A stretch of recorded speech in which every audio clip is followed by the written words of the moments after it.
attack on Usyk is his body. Attack his body to slow him down.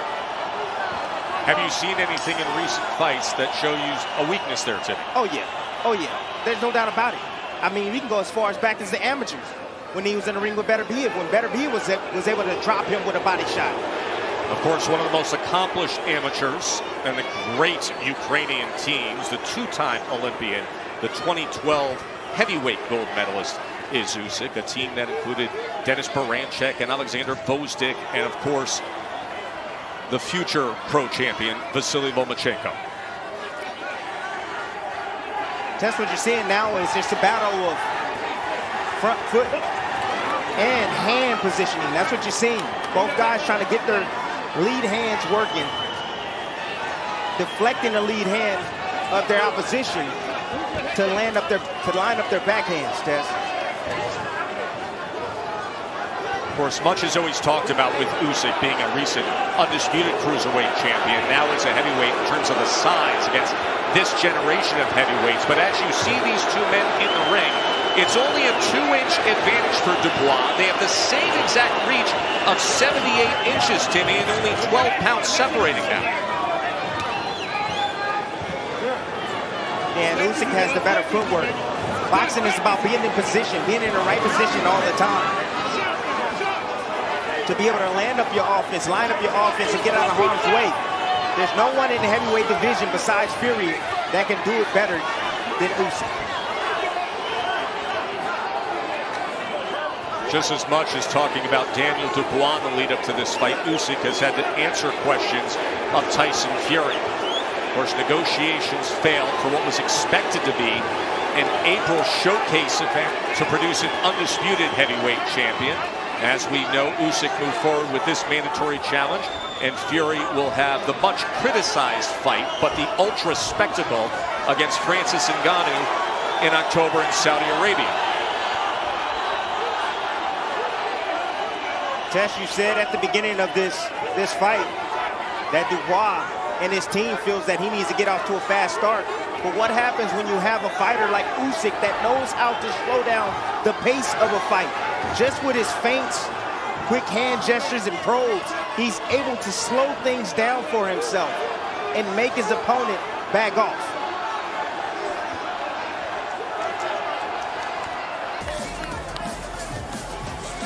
Call for seconds out for the second round, and that chief second now in the corner of Daniel Dubois is Don Charles. That was a trainer change over the course of the past year, as Shane McGuigan was his trainer for the last fight. A last fight that happened back in December when Dubois was dropped 3 times against Kevin Lorena in the first round, then rallied back to score a third-round TKO.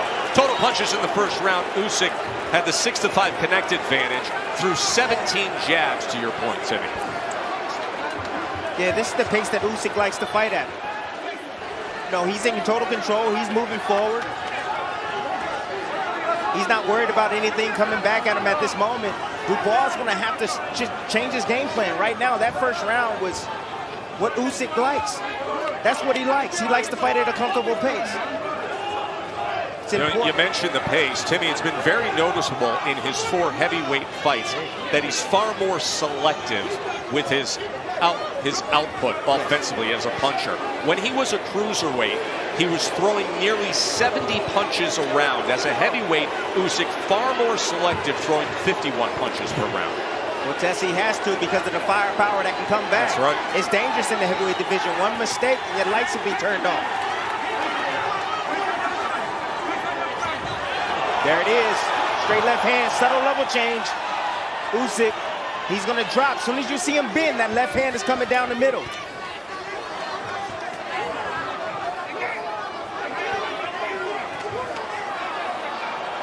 Back power hand, left hand, trying to find that slot again. Range finding with that southpaw jab. There's another stiff jab from the champ. And there's another straight left from Usyk. Again, terrible in transition. You see the jab go out, but nothing else is coming behind the jab for Dubois. Dubois doubles up that jab, doesn't send the right hand behind it. where Usyk is constantly in motion. And he's able to transition from offense to defense. As soon as he sees a counter, he's releasing. Lateral movement helping out too as he's able to get away from the right hand of Dubois. Goes to the body with the left. Uppercut from Dubois in the middle of that exchange.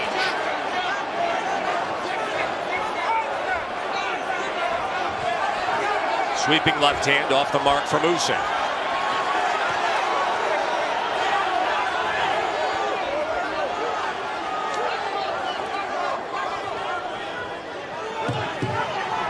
Can hear the corner of Dubois saying you have to back him up, back him up, back him up.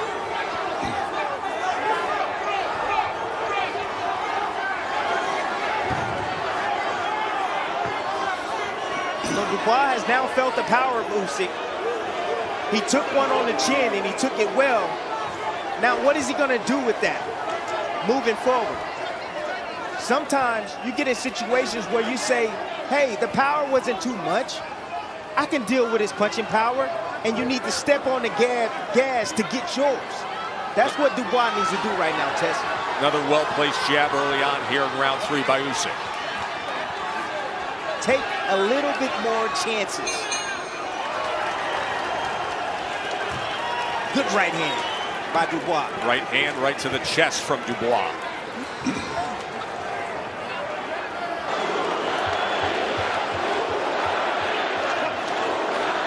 The rain continuing to pour down harder and harder in Wrocław, Poland.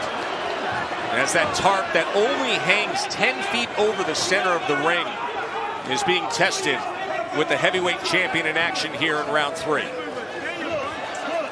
Left hand to the body. Usyk probing with the jab, looking to fill that hole. Dubois missing with the right hand. His corner's been imploring him to fire that right hand more and more. Yes, but he has to do it at the chest, Tess. He has to hit the bigger target. The chest, the body, the arms. Just land on Usyk. And he's going to have to respect it because it's hard, Tess. It's a lot of weight on those shots.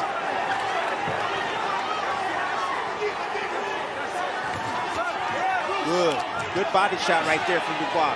I like this round for Dubois. He's landing his own combinations at times, Tess.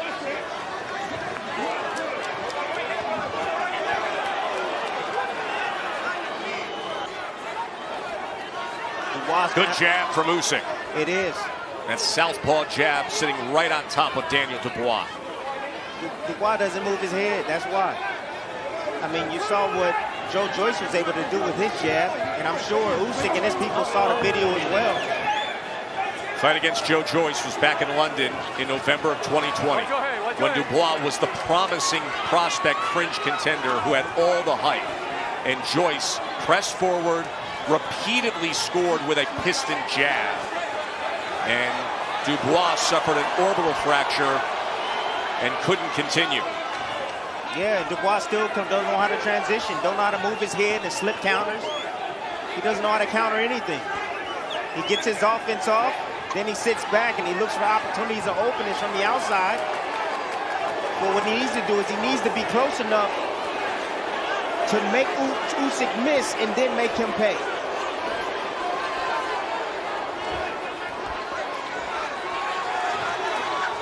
Usyk showing the movement on the outside to get away from the offensive attack from Daniel Dubois, utilizing the footwork.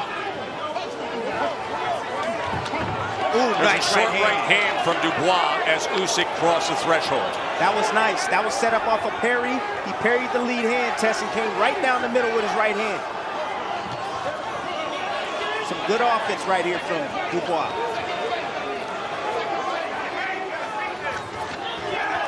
Trying to come over the top with the left hook. Usyk able to get out of the way. But Tess, he went down to the body first with the right hand. You saw the back foot of Usyk, and that is exactly what we were talking about with how significant the rain is right now in Wrocław, Poland, as he was trying to clear his foot and catch his grip, finding it slippery in the center of the ring. And you can actually hear it. You can hear the squeaks of the fighter's shoes. Yes.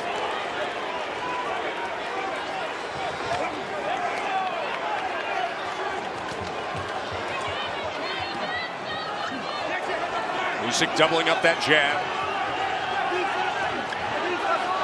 Take your time, take your time.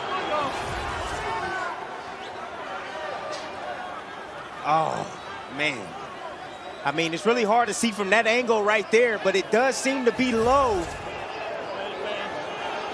I wonder if it was above the belt line. Usyk is still down.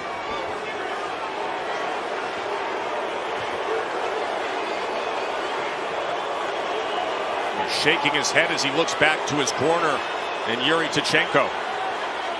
I don't think people understand what happens when a guy gets hit low like that. I really don't. I don't think they understand that. You know, you have to understand he got hit with a guy with 10-ounce gloves on with a cast. 200 and something pounds, 230 something pounds. Think about that now. Your legs go numb. You feel tingling down your body. See him even slow to take a step forward as he still has his arm on the top rope.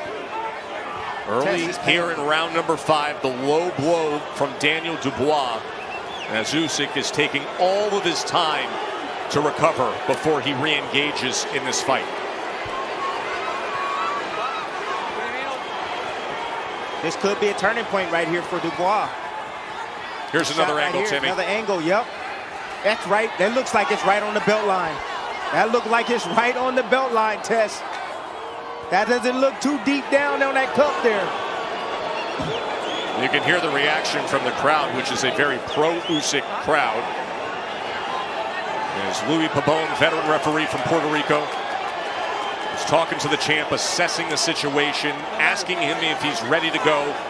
30 seconds into round number 5, and the long halt in the action. And now Usyk signals that he is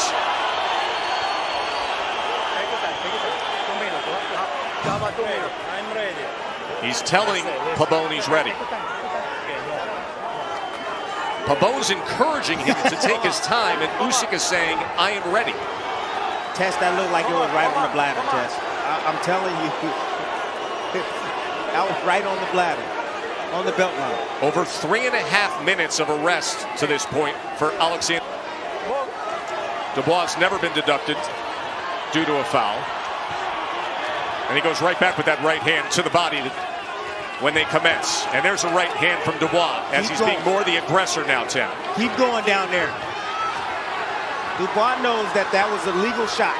He knows it was legal. He's going right back down to the kitchen.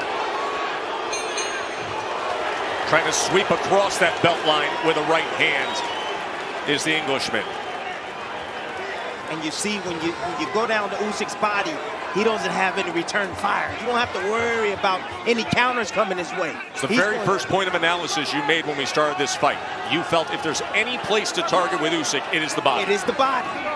There's no doubt about it. AJ got to his body late in the fight. He hurt him with a body shot. Of course, that was a late rally by Alexander Usyk. The 9th round by Anthony Joshua in their rematch in August of last year was the best round for AJ. And then the 10th round was a huge rally for Usyk. Look at Usyk complaining about the body shots. Usyk now posting with that right hand from that southpaw stance. And there's the quick jab from the champion. See, but this is where the experience come in that Tess. Dubois ain't never been here before. He needs to step on the gas a little bit more. That's what he needs to do, and he continue to attack that body. Good jab from Usyk. Tries to come with the southpaw power hand behind it. Now on the inside, Dubois trying to go underneath with the right hand.